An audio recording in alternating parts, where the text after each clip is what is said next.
एक दिन सास ने बहू को कहा, अच्छा बहू, ये बता, मैं तुझे इतनी डांटती रहती हूँ पर तू चुपचाप रहती है, कुछ भी नहीं कहती है, ऐसा क्यों? ये सुन के ही बहू को कहानी बताने के तरीके मिल गए।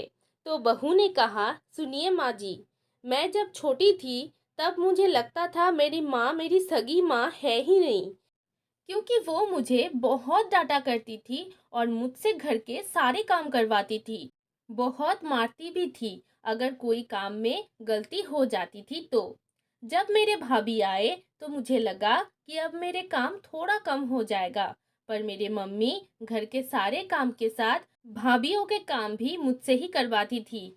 मुझे बहुत गुस्सा आता था, पर मम्मी कहती थी कुछ नहीं होगा, ये तुम्हें ही आसानी होगी जब तुम अपने ससुराल जाओगी।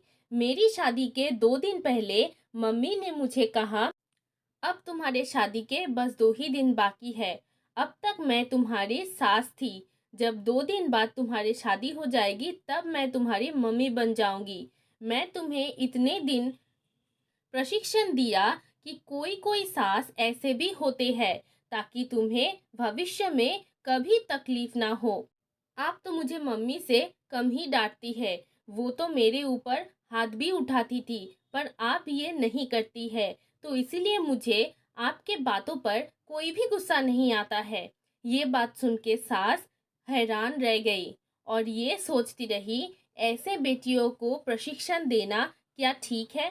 अगर आपको कहानी पसंद आए तो ज़रूर वीडियो को लाइक कीजिएगा और कहानी के बारे में आपकी क्या राय है वो भी बताइए कमेंट बॉक्स में। कहानी सुनने के लिए धन्यवाद।